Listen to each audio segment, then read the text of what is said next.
Welcome to Betrayed Hearts Chronicles. The invitation sat on the kitchen counter for weeks, a stark reminder of something I wasn't sure I wanted to revisit. The 15-year high school reunion of the class of 2008. "Are you going?" Andrew had asked, glancing up from his laptop one evening. "I don't know," I replied, stacking the kids' lunch containers in the dishwasher. "You should," he said. "You've been stressed. Might be nice to see some old friends." It wasn't that simple. High school was a distant memory, and most of the people I cared about had faded from my life long ago. But a part of me, the part that wondered if I still had pieces of that carefree, idealistic girl left, decided to RSVP yes. The night of the reunion arrived faster than I expected. I stood in front of the mirror, adjusting my black dress and trying not to overthink it. My reflection looked tired. I hadn't been to an event without Andrew in years. "You look great, Mom." Lily, my 10-year-old, chirped as she peeked into the room. "Thanks, sweetheart," I said, forcing a smile. Andrew gave me a quick kiss on the cheek before I left. "Have fun. Don't stay out too late," he joked, returning his attention to the game on TV. The venue was a cozy banquet hall, decked out with gold balloons and banners proclaiming, "Welcome back, class of 2008. A playlist of old hits from our teenage years played in the background, and the room was filled with the buzz of excited conversation.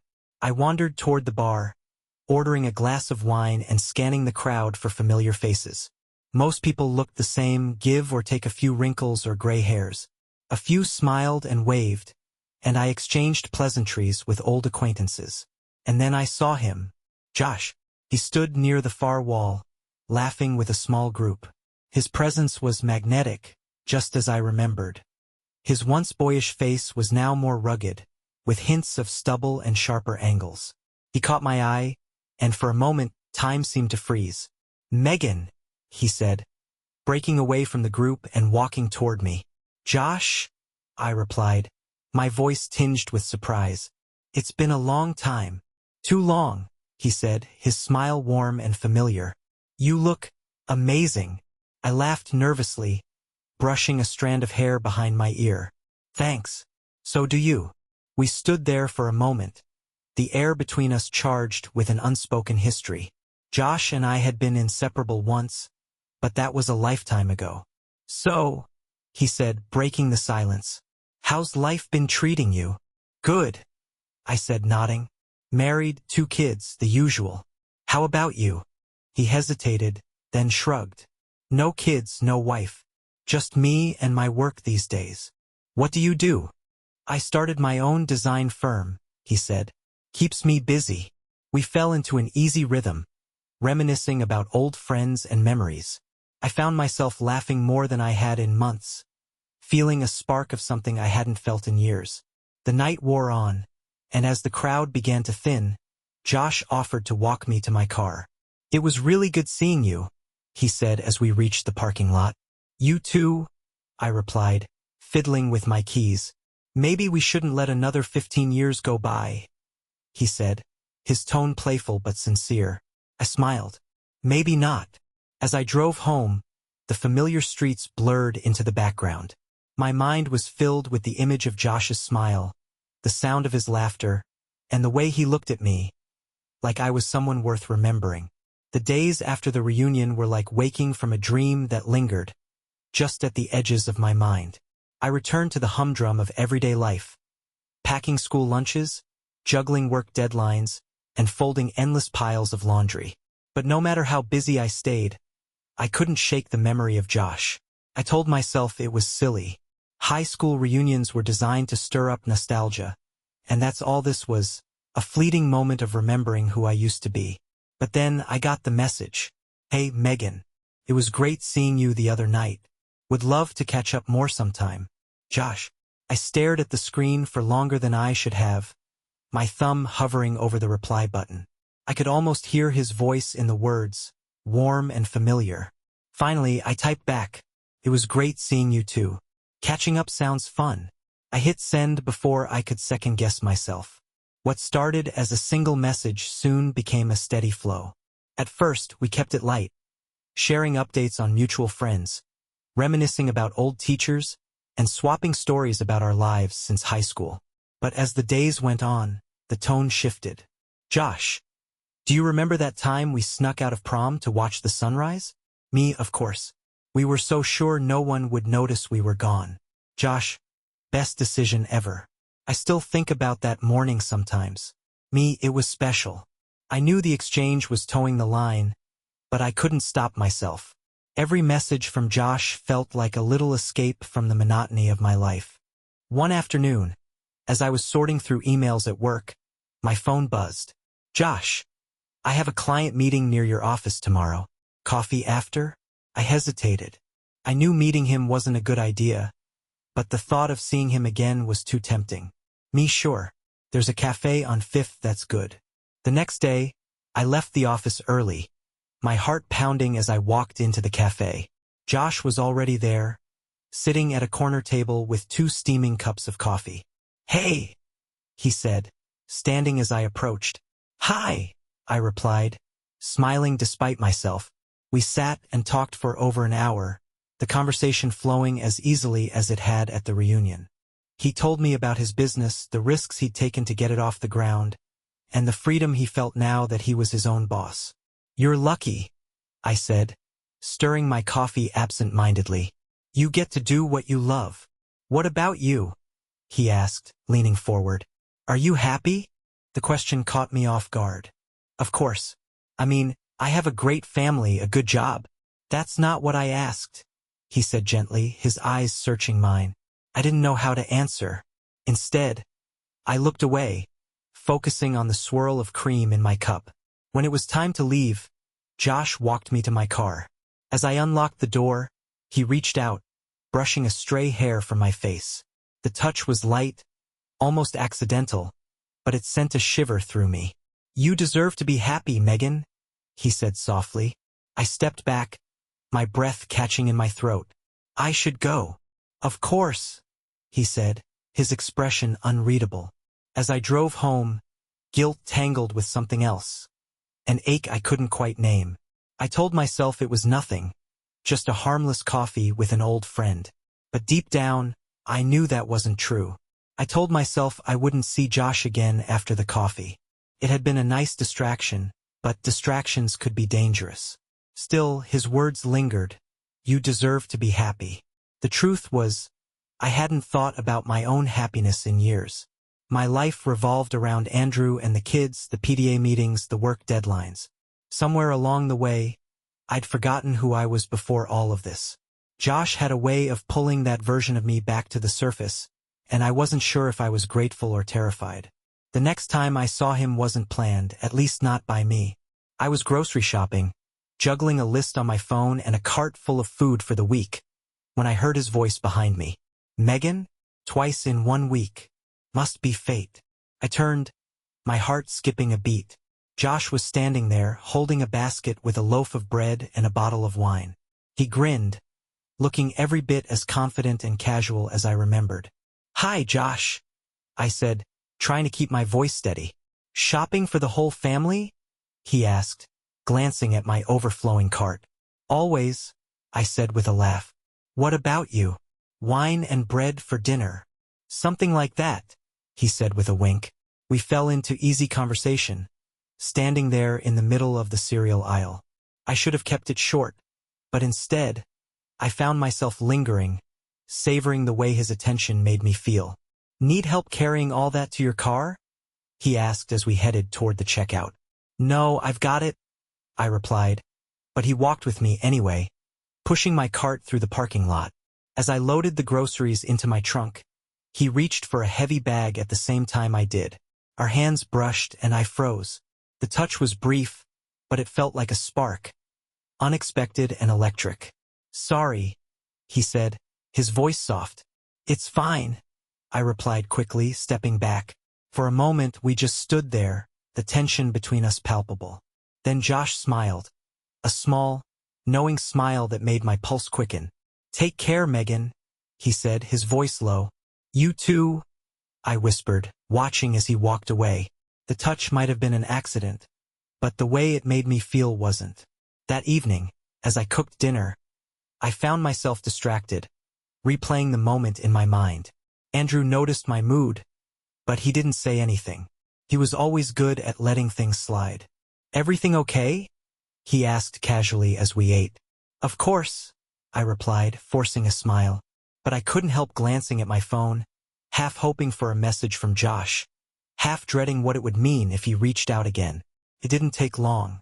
Later that night, as I folded laundry, my phone buzzed with a text. "Josh, it was good seeing you today. Can't help thinking about old times." I stared at the message, my heart pounding. Part of me wanted to ignore it, to delete it and pretend it never happened. But another part of me, a small, selfish part, typed back, "It was good seeing you too. Those were good times." The message exchanges with Josh grew more frequent after that. They started innocently enough, talking about old memories, mutual friends, or our shared love for a good cup of coffee. But over time, the tone shifted. The texts became more personal, more charged. "Josh, remember that old diner we used to go to after games? Wonder if it's still around." "I think it closed years ago. I miss their milkshakes, though." "Josh, we should find a new place. Relive the glory days." I hesitated before typing back. I knew what meeting him again might lead to, but I couldn't bring myself to stop. Know any good spots?" 2 days later, I found myself sitting across from Josh in a dimly lit bistro he'd suggested. The soft glow of candlelight reflected in his eyes, and the hum of quiet conversation around us felt like a cocoon, separating us from the rest of the world. "You look beautiful," he said as we settled into our seats. "Thank you," I replied, feeling a flush creep up my neck. "This place is nice. How'd you find it?" "Stumbled across it a while back. Figured it'd be perfect for tonight." I sipped my wine, trying to calm the nervous flutter in my chest. "So, how's work been?" He shrugged. "Busy, but it's good. What about you? How's life at home?" The question caught me off guard. "It's fine. The usual chaos with kids and work." Josh leaned forward, his expression softening. "You deserve more than fine, Megan." His words hung in the air, heavy and full of meaning. The conversation drifted to lighter topics, movies, travel, memories of high school. But the undercurrent of tension between us remained. Every glance, every smile, felt loaded with something neither of us was ready to say out loud. When the check came, Josh insisted on paying. "My treat," he said with a grin. "You didn't have to do that," I said, laughing nervously. "I wanted to. Besides, I owe you for all the times you covered for me back in the day." As we stood to leave, he placed a hand lightly on my back, guiding me toward the door. The gesture was subtle, almost innocent, but it sent a shiver down my spine. Outside, the cool night air wrapped around us. My car was parked a block away, and Josh offered to walk me to it. "I had a great time tonight," he said as we reached my car. "Me too," I replied, fumbling with my keys. There was a moment of silence, and when I looked up, Josh was watching me. His eyes filled with something I couldn't quite name. "Do you remember the last time we were alone like this?" he asked softly. "Prom night?" I said without thinking, the memory flashing vividly in my mind. Josh smiled. "We snuck away to watch the sunrise. I've never forgotten that." "Neither had I." He stepped closer, and I felt my breath catch. "Megan." Before I could respond, his lips brushed mine. The kiss was tentative, almost questioning, but when I didn't pull away, it deepened. My hands gripped the front of his jacket as his arms slid around me, pulling me closer. The world seemed to tilt, leaving only the warmth of his body and the intoxicating taste of his kiss. When we finally broke apart, I stared at him, my heart racing. "Josh, You don't have to say anything," he said, his voice low. "Just tell me you don't regret this." I didn't answer. Instead, I turned and got into my car, my hands shaking as I gripped the steering wheel. That night, as I lay in bed next to Andrew, staring at the ceiling, I couldn't stop replaying the kiss in my mind. Guilt warred with exhilaration, but one thought rose above the rest. I wanted to see Josh again. The days after the kiss were a whirlwind of emotions. I told myself it was a mistake, a moment of weakness, but the memory of Josh's lips on mine lingered, intoxicating and impossible to ignore. Josh didn't wait long to reach out. Josh, I can't stop thinking about the other night. I need to see you again. We can't do this. Josh, we already did. And you didn't stop me. My fingers hovered over the keyboard, debating my response. I knew he was right, and that terrified me. Tomorrow. Same place. The next evening, I found myself outside Josh's apartment, my heart pounding as I hesitated at the door. Every instinct told me to turn around and go home, but my feet refused to move. The door opened before I could knock. Josh stood there, his eyes meeting mine with a mixture of warmth and hunger. I wasn't sure you'd come, he said softly, stepping aside to let me in. Neither was I admitted, my voice trembling.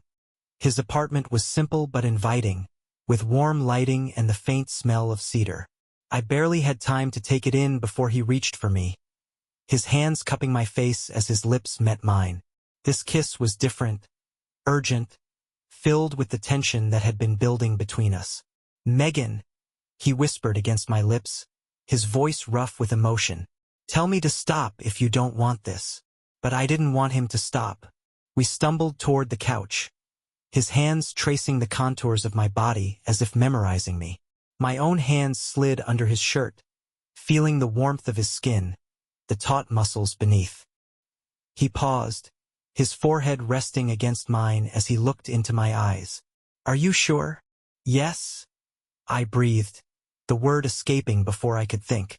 Clothes fell away in a blur, replaced by the heat of his touch and the weight of his body against mine. Every kiss, every caress felt like a reclamation of something I'd lost. A part of myself I hadn't realized was missing. Afterward, we lay tangled together on the couch, the silence punctuated only by the sound of our breathing. Josh's fingers traced lazy circles on my shoulder, his touch soothing in the aftermath of the storm. I've missed you, Megan, he said softly. Not just tonight. All of it. Us. I didn't know how to respond. My mind was a tangle of emotions. Guilt, joy, fear. I wanted to believe his words, to lose myself in the fantasy that we could somehow rewrite our past and create something new. But reality wasn't so easily ignored. I should go, I said, sitting up and reaching for my clothes. Josh's hand caught mine. Stay. Just for a little while. I can't, I said, avoiding his gaze. He didn't argue, but the hurt in his eyes was clear. When I returned home, the house was dark and quiet. Andrew was already asleep, his soft snores filling the bedroom. I stood in the doorway, staring at him, the weight of what I'd done crashing down on me. I slipped into bed beside him, my body still humming from Josh's touch. Even his guilt gnawed at my insides. I told myself it would end here, that this would be the last time. But deep down, I knew the truth. I wasn't ready to let go of Josh. Not yet. What started as a single night with Josh quickly became something more. I told myself it was just a phase, a momentary escape from the routine of my life, but the pull was too strong to resist. Our meetings became regular, each one a secret carefully tucked between the folds of my daily responsibilities. A lunch date while the kids were at school. An afternoon rendezvous during Andrew's work trips. We slipped into a rhythm, and with every encounter, my connection to Josh deepened, even as my guilt grew heavier. One afternoon, Josh texted, "Got time today? Can't stop thinking about you."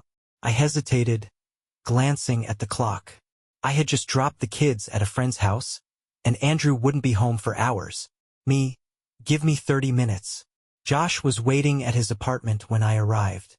He opened the door with a knowing smile, pulling me inside before I could say a word. "I missed you," he murmured, his lips brushing against mine. His touch erased any reservations I had, and soon we were lost in each other, our movements as familiar as they were urgent. Afterward, we lay in his bed, the sunlight streaming through the blinds casting patterns on the wall. "Tell me something," he said, his fingers trailing down my arm. "What? Do you ever think about us?" What it could have been like if we hadn't lost touch. I sighed, turning to face him. Sometimes, but it's pointless to think about the past. Is it? He asked, his voice quiet but insistent. We found each other again, didn't we? I didn't answer. The truth was, I thought about it all the time. Our secret became a carefully choreographed dance, each move designed to avoid discovery. I deleted messages as soon as I read them, made excuses for my absences, and became adept at hiding my emotions around Andrew. But the cracks were starting to show. Andrew noticed my distracted behavior, the way I seemed to drift through conversations. Everything okay? He asked one evening as we sat on the couch. Of course, I replied, forcing a smile. He studied me for a moment, his brow furrowed, but he didn't press further. The kids, too, seemed to sense that something was off. Mom, you've been forgetting stuff a lot lately, Lily said one morning when I forgot to pack her lunch. Are you okay? I'm fine, sweetheart, I said, kissing her forehead. Just busy. But I wasn't fine, and I wasn't just busy. I was unraveling, torn between the life I'd built and the one I was creating in secret. The danger of our meetings became part of the allure. One afternoon, Josh suggested we meet at a hotel instead of his apartment. Why? I asked, raising an eyebrow.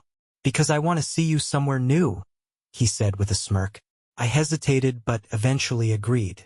The anonymity of the hotel felt thrilling, but it also heightened the risk. As we lay tangled together on the crisp white sheets, Josh turned to me, his expression serious. I don't want to keep sneaking around like this, he said. What do you mean? I mean, I want more. I want you, he said, his voice raw. I stared at him, my heart pounding. Josh, I can't just. Yes, you can, he interrupted, his hand cupping my cheek. You deserve to be happy, Megan. We both do. I didn't know how to respond. I wanted to believe him, to imagine a life where we could be together without the lies and the secrets. But reality wasn't that simple. That night, as I drove home, Josh's words echoed in my mind. You deserve to be happy. But at what cost? The balance I'd been so carefully maintaining began to tip. What had started as a thrilling escape was turning into something I could no longer control. Josh wanted more. More time, more commitment, more of me. And the cracks in my double life were growing harder to ignore. I told myself I could keep it all together, but the truth was, I was slipping. It started with a text. Josh, can you come by tonight? I need to see you. I glanced at the clock. Andrew was due home from work late, and the kids were already in bed. It felt safe enough, but my stomach twisted with unease as I typed back. I'll be there in 30 minutes. Josh greeted me at the door, pulling me into a kiss before I could say a word. I've missed you, he murmured, his hands on my waist. I've missed you too, I admitted, letting myself get lost in the warmth of his embrace. But as the evening wore on, I sensed something different in his mood, a tension beneath his usual confidence. What's wrong? I asked, sitting beside him on the couch. He hesitated, running a hand through his hair. I can't keep doing this, Megan. Sneaking around, waiting for stolen moments. It's not enough. Josh? I began, but he cut me off. No, let me finish, he said, his voice firm. I love you. I've loved you since we were kids, and getting you back, having you in my life again, it's all I've ever wanted. But I need to know you're serious about us. His words hit like a blow. Josh, I have a family. Kids. It's not that simple. It can be, he said, his eyes searching mine. If you want it to be. I didn't know how to respond. Part of me longed to believe him, to imagine a life where we could be together without the lies and secrecy. But another part knew it wasn't that easy. I need time, I said finally, my voice barely above a whisper. Josh nodded, though his jaw was tight. I'm not going to wait forever, Megan. The pressure from Josh was one thing, but it wasn't the only complication. One afternoon, my best friend, Carly, stopped by unannounced. She was chatty as always, but as we sat in the kitchen drinking coffee, I noticed her eyes lingering on my phone, which buzzed incessantly on the counter. "You're popular today," she teased, raising an eyebrow. "It's just work stuff," I said quickly, flipping the phone over to hide the notifications. Her smile faded, replaced by a look of concern. "Megan, is everything okay?" "Of course," I said too quickly. "You've just been different lately," she said carefully. "Distracted. Is there something you want to talk about?" "No," I said, shaking my head. "Everything's fine." But Carly didn't look convinced.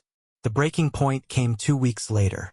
I had planned to meet Josh at his apartment for lunch, but when I arrived, I found Carly waiting for me outside. "What are you doing here?" I asked, my heart pounding. "I should ask you the same thing," she said, her voice cold. I opened my mouth to respond, but she held up a hand. "Don't bother lying, Megan. I know. I saw the messages on your phone when you weren't looking." My stomach dropped. "Carly, I can explain." "Explain what? That you're sneaking around with him while Andrew has no idea? That you're risking everything for this?" Tears stung my eyes, but I couldn't find the words to defend myself. "I'm not going to tell Andrew," Carly said finally. "But you need to end this before it's too late." She turned and walked away, leaving me standing there, my world crashing down around me. That evening, I sat in my car outside Josh's apartment, staring at my reflection in the rearview mirror. Carly was right. This wasn't just a game anymore. It was a disaster waiting to happen. I thought about driving away, ending things once and for all. But instead, I grabbed my keys and headed for the door. The weight of Carly's words stayed with me in the days that followed. Every time I saw Andrew or the kids, guilt twisted in my stomach like a knife. I knew I should end things with Josh, but the idea of walking away felt impossible. He was my escape, my reminder of who I used to be, and who I wanted to be again. But secrets don't stay hidden forever. It happened at the neighborhood block party, a cheerful, casual gathering I had been dreading all week. Andrew was excited to catch up with neighbors, while I went through the motions, smiling and nodding as the kids played nearby. As the afternoon wore on, Andrew and I found ourselves chatting with our neighbor, Carol, who was known for her sharp tongue and sharper intuition. "Andrew," Carol said, placing a hand on his arm, "you must be so busy with work lately. Megan's been out and about so much these days. Keeping the house running, I assume." Andrew frowned, glancing at me. "What do you mean?" "Oh, nothing," Carol said with a wave of her hand, but her tone was loaded. "I just see her car out at odd hours sometimes. Maybe I'm imagining things." The color drained from my face. "Carol, I think you're mistaken," I said quickly, forcing a laugh. But Andrew's eyes stayed locked on mine, his expression clouded with suspicion.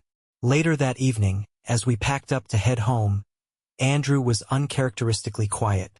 The kids fell asleep in the back seat, and the tension between us thickened with every mile. When we got home, Andrew followed me into the kitchen. "What's going on, Megan?" he asked, his voice low but firm. "Nothing," I said, avoiding his gaze as I put the leftovers in the fridge. "Don't lie to me," he snapped, slamming the refrigerator door shut. I froze, my heart pounding. "What are you talking about?" "I went through your phone," he said, his voice trembling with anger. "I saw the messages, the photos. I know about Josh." The world seemed to tilt, and I gripped the counter for support. "Andrew, Don't," he interrupted, his voice rising. "Just don't. How long, Megan? How long have you been lying to me? Lying to us?" Tears streamed down my face. "It wasn't supposed to happen," I whispered. "I didn't mean for it to get this far." "But it did," he said, his voice breaking. "You betrayed me. You betrayed our family."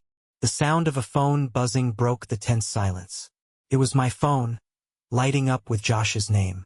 Andrew grabbed it before I could, answering the call with a sharp, "What do you want?" "Andrew." Josh's voice crackled on the other end, confusion turning quickly to understanding. "You stay the hell away from my wife," Andrew growled, ending the call and throwing the phone onto the counter. I sobbed, unable to hold back the flood of emotions. Guilt, shame, heartbreak. Andrew stared at me, his face a mixture of fury and pain. I can't even look at you right now, he said, turning and walking out the door. That night, I lay awake in our bed, the space beside me cold and empty. Andrew didn't come home. I knew I had destroyed everything, the trust, the love, the life we had built together. And the worst part was, I wasn't sure if it could ever be repaired. Andrew didn't come home that night or the next. He texted me only once, a brief message saying he was staying at his brother's place and would return to discuss what came next. The weight of his absence was unbearable. The silence in the house a constant reminder of the damage I had caused. The kids noticed immediately. "Where's Dad?" Lily asked during breakfast, her eyes wide with worry. "He's staying with Uncle Mark for a few days," I said, forcing a smile. "He just needs some time." She frowned but didn't press further. I could see the confusion and unease in her expression, though, and it broke my heart. Meanwhile, Josh was relentless. He called and texted constantly, pleading with me to meet him. "Josh, we can fix this, Megan. Don't let him get in your head. Josh, I love you. Let me take care of you.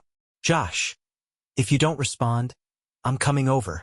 That last message chilled me. Josh had always been intense, but this was different, darker, more desperate. I ignored him, hoping he would take the hint. But Josh didn't take the hint.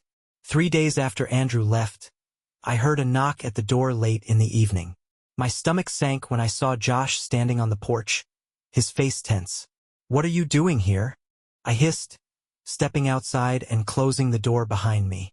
"You've been ignoring me," he said, his voice tight with frustration. "I needed to see you." "This isn't a good time," I said, glancing over my shoulder to make sure the kids weren't watching. "When is it ever a good time with you?" he snapped. "I'm tired of waiting, Megan. Tired of being your secret." I felt a flicker of anger. "You knew what this was, Josh. I never promised you anything more." His expression darkened. "I gave up everything for you. My time, my emotions.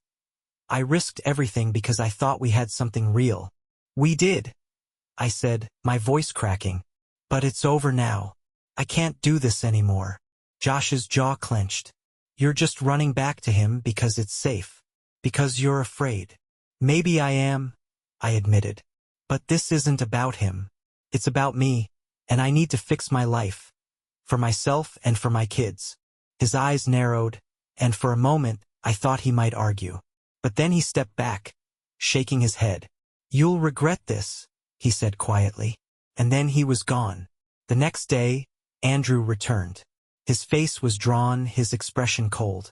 We sat at the kitchen table, the silence between us thick and heavy. "I want a divorce," he said finally, his voice flat. I nodded, my chest tightening. "I understand. You'll keep the house," he said, his tone clipped. "The kids will stay with you during the week, but I want joint custody." "Okay," I whispered, tears streaming down my face. "There's nothing left to say, Megan," he said, standing. "You made your choice." And just like that, the life we had built together was over.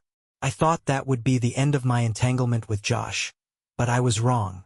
A week later, I received an email from him. Attached were photos of us, kissing in his apartment, holding hands at the hotel. "Josh, I told you this wasn't over. Maybe Andrew should see the full story." Panic surged through me. I called him immediately. "Josh, what the hell is this?" "You broke me, Megan," he said, his voice chillingly calm. "And I want you to feel what that's like." "Don't do this," I pleaded. "The damage is already done. Just let me go." There was a long pause. "I'll think about it," he said, then hung up. Josh never sent the photos to Andrew, or if he did, Andrew never acknowledged them. But the damage was done, and I knew I would never escape the consequences of my choices. I had lost my husband, my lover, and the respect of the people around me. All I could do now was pick up the pieces and try to move forward. The courthouse loomed before me, an imposing structure of glass and steel that seemed to reflect the weight of the moment. I gripped the strap of my bag tightly as I walked inside, trying to steady my trembling hands. Andrew and I hadn't spoken much since our conversation at the kitchen table. Every interaction since then had been through lawyers, each new email or document a reminder of how far we had fallen. Today was the final hearing, and I knew there was no turning back. The courtroom was sterile and cold, its silence broken only by the shuffle of papers and the occasional murmurs of the attorneys. Andrew sat at the other table, his posture stiff and his gaze firmly fixed ahead. He didn't look at me once. When the proceedings began, Andrew's lawyer wasted no time. "Your Honor, the evidence clearly demonstrates a pattern of deceit and irresponsibility on the part of Mrs. Davis," she said, her voice calm and clinical. "My client is requesting joint custody, with primary physical custody awarded to him." The words stung even though I had expected them. My lawyer countered with a plea for shared custody, emphasizing my role as the children's primary caregiver. But the undercurrent of the argument was clear. My affair had painted me as unfit, and there was little I could do to undo the damage. The worst part came when Andrew was called to testify. "Mr. Davis," his lawyer began, "can you describe how you discovered your wife's infidelity?" Andrew's jaw tightened, and for a moment, I thought he wouldn't answer. But then he spoke, his voice steady but filled with pain. "I found messages on her phone," he said, each word like a dagger. "Photos. Proof that she was seeing another man behind my back." "Was this a one-time incident?" "No," he said, shaking his head. "It was ongoing. She lied to me, to our children, and to herself." The room felt suffocating as his words hung in the air. I wanted to scream, to explain, but there was nothing I could say that would make a difference. When it was my turn to speak, I stood shakily, my hands clasped tightly in front of me. "I made mistakes," I admitted, my voice trembling. "I hurt my husband, my family, and myself. But I love my children, and I have always done my best to be a good mother to them." Tears blurred my vision as I looked at the judge. "Please don't punish them for my mistakes. They need both of us." The judge's decision came swiftly. Joint custody was granted, but Andrew was awarded primary physical custody. The kids would stay with him during the week and with me on weekends. As the gavel fell, I felt my heart shatter all over again. The aftermath of the hearing was a blur. Andrew left without a word, his lawyer trailing behind him. I sat in the empty courtroom, unable to move, until my lawyer gently touched my shoulder. "It's done now," she said softly. But it wasn't done, not really. The months that followed were the hardest of my life. The house, once filled with laughter and chaos, was eerily quiet. I saw the kids on weekends, but their absence during the week was a constant ache. Andrew remained distant, polite but cold during our brief exchanges. I knew he was doing his best to shield the kids from the fallout, but the distance between us was undeniable. As for Josh, he disappeared from my life entirely. I blocked his number, deleted his messages, and avoided the places we used to meet. He became a ghost, a reminder of everything I had lost. One evening, as I sat alone in the house, flipping through old photo albums, I found a picture from our wedding day. Andrew and I were smiling, our faces filled with hope and love. I traced my finger over the photo, tears slipping down my cheeks. I had destroyed that hope, but I vowed to rebuild, slowly, painfully, and with every ounce of strength I had left. Because if nothing else, I owed it to my children to try. Dear listeners, please share your thoughts in the comments, and do not forget to like, share, and subscribe to the channel.